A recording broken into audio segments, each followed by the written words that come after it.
Satu hal yang harus diperhatikan saat merakit PC adalah apakah partnya bakal bottleneck satu sama lain. Bisa nggak kita bikin sistem yang bebas dari bottleneck?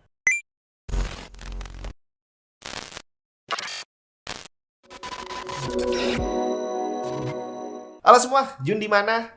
Bottleneck. Buat yang belum tahu, bottleneck itu leher botol. Jadi botol itu bawahnya lebar, atasnya menyempit. Itu lehernya. Nah, kalau semisal nih kita mengalirkan air di dalam situ, maka sebanyak apapun air yang bisa kita alirkan dari awal, dari bawah, maka waktu akan keluar dari botolnya, saat nyampe ke lehernya, dia akan menyempit. Jadi akhirnya air yang keluar akan menjadi sedikit.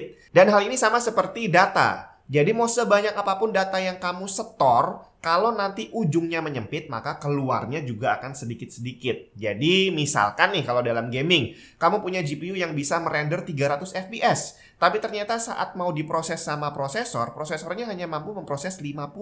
Maka yang keluar adalah 50, bukan 300. Dan ini adalah konsep bottleneck yang harus kita pahami. Karena jangan sampai nih kita budgetnya pas-pasan, pengen ngerakit PC, akhirnya beli part yang timpang kayak tadi. Lebih baik daripada beli yang satu mahal banget, yang satu murah banget, mendingan dibikin tengah-tengah. Nggak terlalu mahal, nggak terlalu murah, tapi dua-duanya harus seimbang. Nah, sekarang kita coba bahas bottleneck dari PC saya yang di belakang itu tuh. Itu PC yang saya rakit di akhir tahun 2021 kemarin. Dia pakai Core i7 12700K, terus motherboardnya pakai MSI MPG Z690 Edge Wi-Fi DDR4. Terus dia pakai GPU RTX 3070 MSI Gaming X Trio. Terus RAM-nya pakai Acer Knox 32GB 3600 MHz dan SSD-nya Acer NVMe Gen 4. Nah, dari spek seperti itu, kira-kira masih ada bottleneck atau enggak ya? Kalau kita bahas bottleneck, umumnya orang hanya membandingkan antara CPU dan GPU. Wah bro, lu beli GPU yang ini, CPU-nya jangan yang itu dong, karena bakal bottleneck. Hampir nggak pernah kita dengar pembahasan tentang wah bottleneck nih di RAM-nya, atau bottleneck di storage-nya, atau mungkin bottleneck di motherboard-nya, atau malah mungkin monitornya. Emang bottleneck itu sebenarnya ada di mana sih? Nah, karena kita akan membahas tentang gaming yang lebih utama, jadi di sini kita akan bahas soal GPU-nya dulu aja. Apakah GPU ini bakal bottleneck dengan CPU atau mungkin malah motherboard-nya? Bisa nggak sih motherboard bikin bottleneck? Kita lihat aja dari GPU dan motherboard-nya dulu ya. Kalau sama CPU, karena udah termasuk yang high-end, jadi bisa dibilang walaupun ada bottleneck nggak bisa diapa-apain lagi. Masa harus pakai Core i9 misalkan, ya kan? Nah, jadi di sini kita bahas apakah motherboard bisa menjadi bottleneck untuk GPU-nya. Nah, di sini RTX 3070 dia udah jalan di PCI Express generasi 4 kali 16.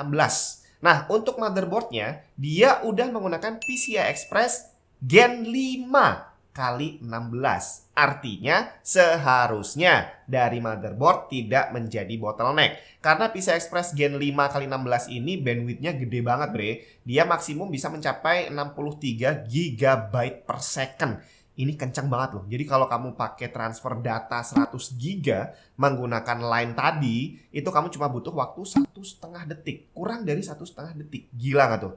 Bandingkan dengan PCI Express generasi 4 kali 16 yang bandwidthnya maksimum hanya sekitar 31 GB per second. 2 kali lipat. Dan secara teori harusnya berarti performance-nya juga 2 kali lipat. Karena jumlah data yang bisa dihantarkan memang 2 kali lipat lebih banyak.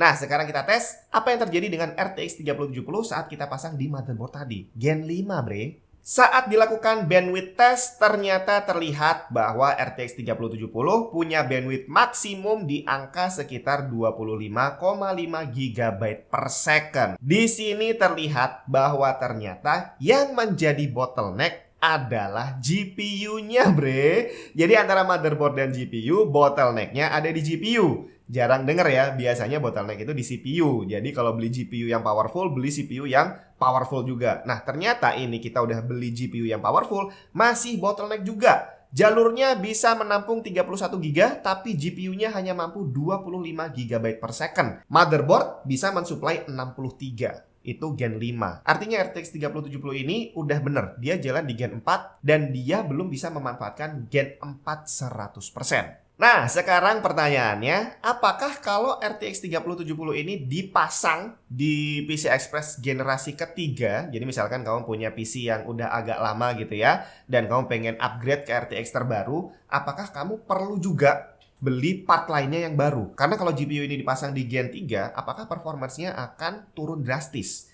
Kita langsung cek aja. PCI Express generasi ketiga punya bandwidth maksimum sekitar 15 GB per second, setengahnya dari Gen 4. Dan saat RTX 3070 ini dijalankan di Gen 3, ternyata terlihat bahwa bandwidth maksimumnya juga hanya mencapai 13 GB per second. Dari sini kita bisa lihat bahwa GPU ini kalau dipasang di motherboard yang lama, maka yang akan menjadi bottleneck adalah motherboardnya. Nah, tapi kita baru bicara tentang bandwidthnya. Apakah perbedaan bandwidth ini akan terbawa pada perbedaan gaming performance yang juga segitu besarnya? Langsung aja kita lihat hasil tesnya. Di sini saya tes RTX 3070 ini untuk jalan di Gen 4 dan Gen 3. Dan inilah hasilnya.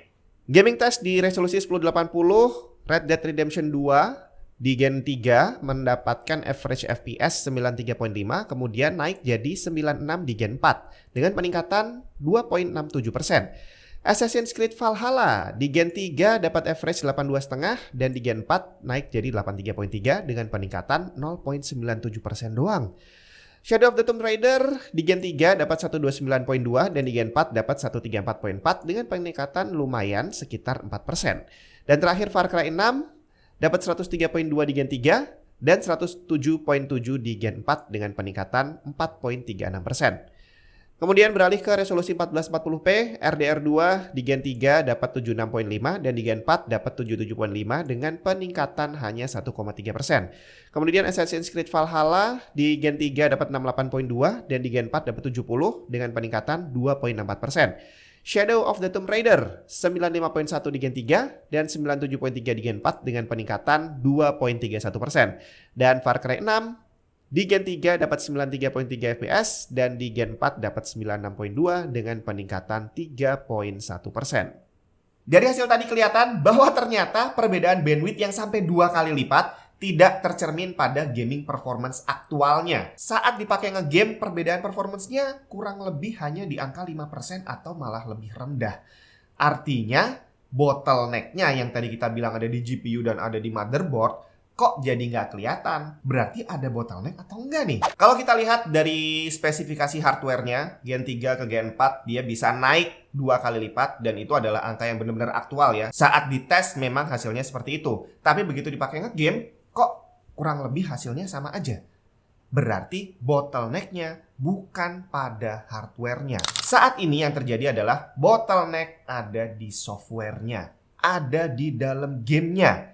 Kenapa saya bisa bilang begitu? Karena mau dipasang di sistem yang lambat ataupun dipasang di sistem yang kencang, hasilnya nggak beda jauh. Artinya, pabrikan hardware sudah membuat spesifikasi yang sekencang mungkin, tapi developer softwarenya belum bisa mengikuti teknologi yang udah semakin kencang. Dan hal ini terbukti dengan adanya fitur DLSS, terus FSR, di mana kita bisa melakukan settingan tertentu gitu ya di dalam gamenya untuk bisa mendongkrak FPS. Dan mendongkraknya ini nggak main-main loh. DLSS 2.0 itu diklaim sama Nvidia bisa meningkatkan performance 100-300% atau 200-300%. Nanti kita buktiin benar atau enggak. Tapi yang pasti intinya adalah sekarang ini developer game dan software pada umumnya mereka sedang berusaha membuat software yang bisa memanfaatkan hardware secara maksimal. Dan terbukti tadi dengan mengaktifkan DLSS performance bisa meningkat, mengaktifkan FSR performance bisa meningkat.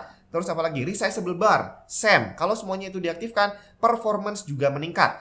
Artinya peningkatan performance sekarang tidak harus dengan mengganti hardware, tidak harus dengan melakukan overclocking. Hanya dengan merubah settingan software kita bisa meningkatkan performance. Artinya, bottleneck sekarang ini ada pada softwarenya. Untuk keperluan gaming kurang lebih juga sama. Saya ngerasain dari kegiatan saya setiap hari video editing yang nggak terlalu canggih dan tidak menggunakan software yang terlalu canggih juga.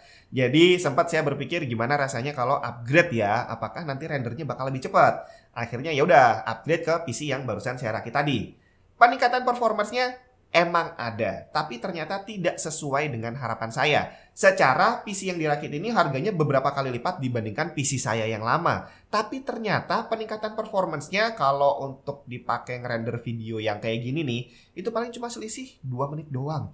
Gak worth it dengan uang yang harus dikeluarkan yang berkali-kali lipat lebih banyak. Tapi catat gede-gede, karena dari tadi kita bicara tentang software, bottleneck ada di software, artinya semuanya akan tergantung pada software yang kamu pakai. Spesifik, masing-masing software akan memanfaatkan hardware dengan cara yang berbeda. Termasuk gaming. Kita ngobrol game, beda game akan memanfaatkan hardware dengan cara yang berbeda. Jadi benchmark yang saya lakukan, tes-tes yang kamu lihat di Google atau di YouTube, itu tidak selalu bisa dijadikan acuan pada kasus yang kamu alami. Bisa jadi dia kencang di sebuah game, tapi ternyata saat kamu pakai di game yang kamu mau, ternyata hasilnya berbeda jauh. Jadi akhirnya menjawab pertanyaan di awal, apakah PC tadi bottleneck? Secara hardware pasti akan ada bottleneck. Artinya motherboard udah bisa supply jalur data yang lebar, ternyata GPU-nya yang belum mampu.